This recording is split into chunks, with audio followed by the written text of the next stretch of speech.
అందరికీ నమస్తే. మనం నిన్న చూసాము ఇద్దరు భార్యాభర్తలు సూసైడ్ చేసుకొని చనిపోయారు. అది కూడా క్రెడిట్ కార్డ్ బిల్లు కట్టలేక. అలాగే లోన్ కూడా ఉంది ఇందులో. ఒక క్రెడిట్ కార్డ్‌నే మన మీడియా వాళ్ళు చూపిస్తున్నారు. అది కూడా లోన్ వాళ్ళు కూడా వచ్చి విసిగించారు అని చెప్పేసి ఇక్కడికొచ్చాక తెలిసింది. అయితే మనం లోపలికెళ్ళి మరి వారి రిలేటివ్స్‌ని గానీ, వారి బంధువుల్ని గానీ మాట్లాడించి చూద్దాము. అసలు ఏం జరిగింది?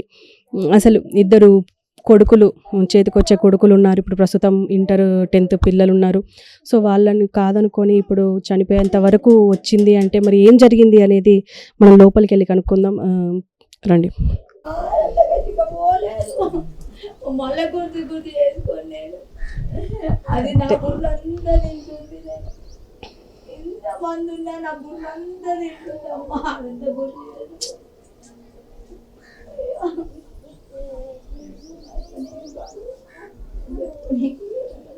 పిల్లలకి ఏమన్నా సాయం చేసారా అమ్మా? ఈ అప్పుల బాధకు పోయింది ఇద్దరు. ఆ పిల్లలకి ఏమన్నా చేసినట్టయితే చెయ్యరు. చెప్పి చెప్పి చెప్పి తలకాయ పోతుంది తల్లి. మాకు ఓపికలు ఉంటాయి. అట్లయినా మీరు రిక్వెస్ట్ చేయొచ్చు. ఉంటలేవు. మేము షాకుల నుంచి కోలుకోలేదు, అయితే లేదు కూడా. ఏం మాట్లాడము. ఇంటి నుండి మనుషులు మా షాకులకెళ్ళి పోతలేమమ్మా. ఆ పిల్లలు ఏం చెప్పలేరు తల్లి. ఏమన్నా అయ్యేది ఉంటే సాయం చెయ్యి. మేమెక్కలేని అదానాలు అయ్యారు ఆ పిల్లలు. అంతే అమ్మా. ఇద్దరికిద్దరు ఒడగొట్టుకురు. ఏ బ్యాంక్ వాళ్ళు వచ్చి తిట్టినంటే అది మాకు చెప్పలేదు, చేయలేదు. ఏ కీడికారో అది నాకు అననికి కూడా వస్తలేదు. వాళ్ళు వచ్చి కూడా ఏమన్నారో తెలియదు. ఒక బ్యాంక్ వాళ్ళు వచ్చిందమ్మని నాకు 4 రోజులకి చెప్పింది నా బిడ్డ. 4 రోజులకే చెప్పింది. ఆ రోజే మేము దావత్ పోయినాం. ఇట్లా చేస్తారని కూడా మేము అనుకోలేదు. ఇట్లా చేస్తారంటే నేను పోకపోదు ఉంటుంటి. ఇద్దరిని నేను పొడగొట్టుకోకపోతుండే. నా పిల్లలని అనాథం చేయకపోవద్దు. వాళ్ళనైనా మాకు చేత కాదు, నాకు చేత కాదు. వాళ్ళని చూడనీకి ఏ సాయం చేపిస్తంటే మీరు చేయండి, మేము బతుకుతాం, మా పిల్లలు బతికించుకుంటాం. అంతేగాని మాతో కాదు తల్లి. వచ్చిన వాళ్ళకి అంత చెప్పి చెప్పి మా బుర్ర మేము ఖరాబ్ చేసుకుంటున్నాం. అంతకంటే నేనేం చెప్పలేనమ్మా. నాతోని కాదు. ఇప్పుడు ఇద్దరు చదువుకున్న వాళ్ళేనా? బాబు ఇప్పుడు 2nd ఇయర్ చదువుతుంది మేడం. చిన్న బాబు 10th చదువుతున్నాడు. వాళ్ళకి ఇంకా ఆదాయం ఏం లేదు. వాళ్ళ నాన్న క్రెడిట్ కార్డ్ వాళ్ళు వచ్చారంట, ఏదో లోన్ తీసుకున్నాడంట, బ్యాంకు నుంచి లోన్ తీసుకున్నాడంట. మాకు ఎవరికి ఒక మాట చెప్పలేదు. వాళ్ళు వచ్చి అల్లరి చేర్చారు, అరిచారు. ఆయన కొంచెం పరువు గల మనిషి, పరువుతోనే బతుకుతాడు. అది కట్టలేకపోయిండొచ్చు. కట్టలేకపోయినందుకన్నా కొంచెం మంచిగా మాట్లాడి ఏమన్నా చెప్పాలా కదా. ఆయన చాలా ఫోర్స్ చేశారంట. ఇక దానివల్ల ఇక్కడ ముఖం చెల్లుతలేదని చెప్పి మా చెల్లె వాళ్ళ ఇంటికి ఒక 4 రోజులు అక్కడ తాళం వేసి అక్కడికి వచ్చారంట. వచ్చినాక మా చెల్లె వాళ్ళ ఇంట్లో నుంచి మా ఆడబిడ్డ కొడుకుది పెళ్లి ఉండే. ఆ పెళ్లికి వచ్చారు వాళ్ళు. బాగానే ఫంక్షన్ బుధవారం పెళ్లి అయింది. బేస్తారంలో శుక్రవారం రోజు ఫంక్షన్ అయింది, డిన్నర్ అయిందనమాట.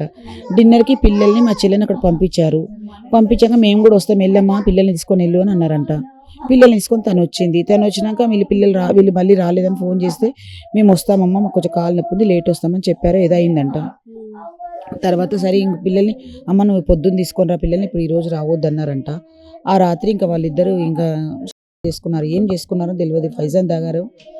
మరి ఆ బాబు ఊరేసుకున్నాడని అంటున్నారు. మేమైతే చూడలేదు, మేము తర్వాత వచ్చాము.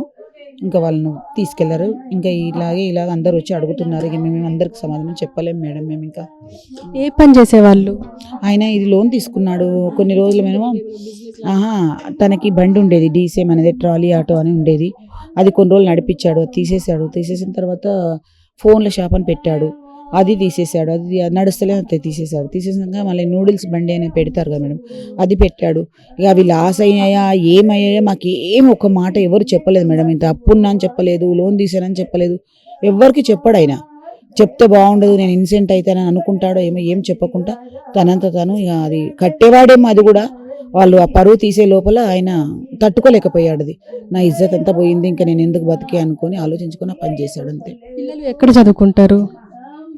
పిల్లలు ఈ స్కూల్ నాకు పేరు తెలియదు మేడం, ఇక్కడే చదువుకుంటారు. అదే ఇప్పుడు కాలేజ్ కాబట్టి బాబు ఈసీఎల్లో చదువుకుంటున్నాడు, ఏదో కాలేజ్ అన్నాడు.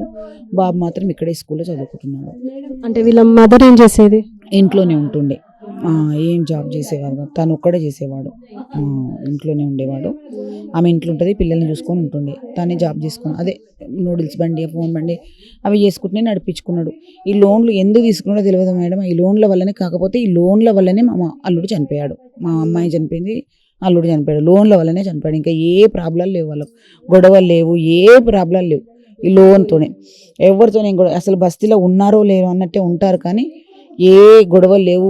భార్య భర్తలు బాగానే ఉంటారు, బస్తీలో గొడవలు లేవు, బయట గొడవలు ఏవి లేవు. ఈ లోన్ వాళ్ళు వచ్చి ఇక్కడ పరువు తీశారు కాబట్టి వాళ్ళు ఆ పని చేశారు. చనిపోయిన రోజు కూడా వాళ్ళని మేము పోస్ట్ మార్టంకి తీసుకెళ్ళిన తర్వాత లోన్ వాళ్ళకి తెలియదు వీళ్ళు చనిపోయారని. మా బాబు అక్కడ అక్కడ కొంచెం దూరంలో నిలబడ్డాడు, అక్కడ పోయి ఫోన్లో ఫోటో చేయించాడంట.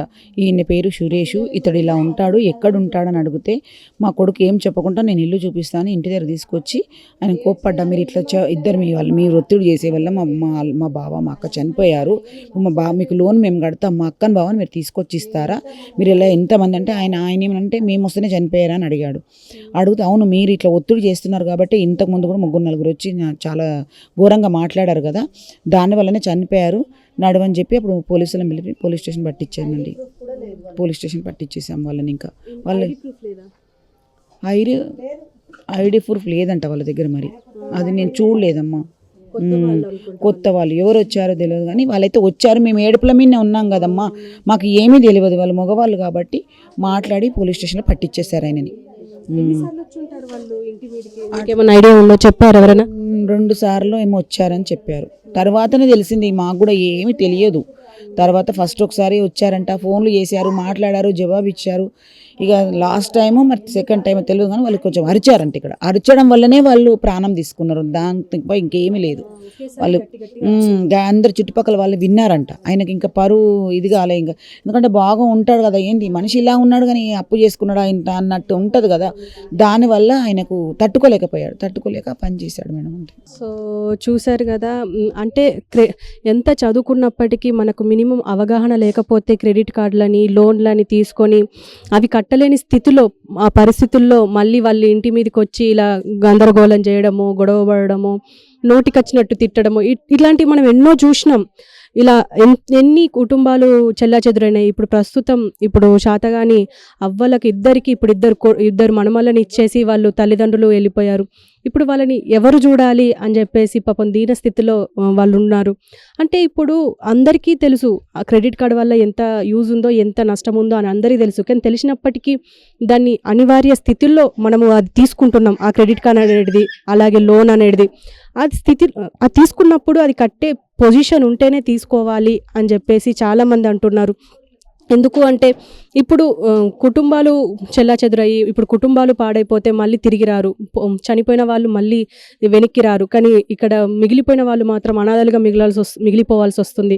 ఇప్పుడు ఇక్కడైనా సరే ఇప్పుడు మనం ఇదే ఉదాహరణ, చాతగాని వాళ్ళకి ఇప్పుడు ఇద్దరు మగపిల్లల్ని ఇచ్చినప్పటికీ వాళ్ళ చదువులను, లేకపోతే కాలేజ్ ఫీజులను, స్కూల్ ఫీజులను ఏదో ఒకటి ఉండనే ఉంటుంది. వీళ్ళు కూడా కోరుకుంటున్నారు, మాకు కూడా దాతలు వస్తే మేము మా పిల్లల్ని చదివించుకుంటాం, వాళ్ళకు అంటూ ఒక లైఫ్ చూపిస్తామని చెప్పేసి.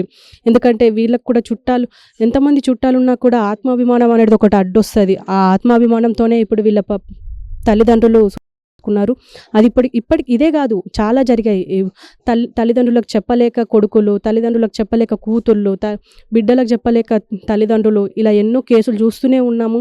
ఇది కూడా ఒక నిదర్శనం అని చెప్పుకోవచ్చు. సో ప్లీజ్ ఎవరైనా లోన్ కానీ క్రెడిట్ కార్డు తీసుకునే ముందు కొంచెం ఆలోచించి ఇలా కుటుంబాలను బాధ పెట్టకుండా, నష్టపెట్టకుండా ఉండడానికి ట్రై చేద్దాం.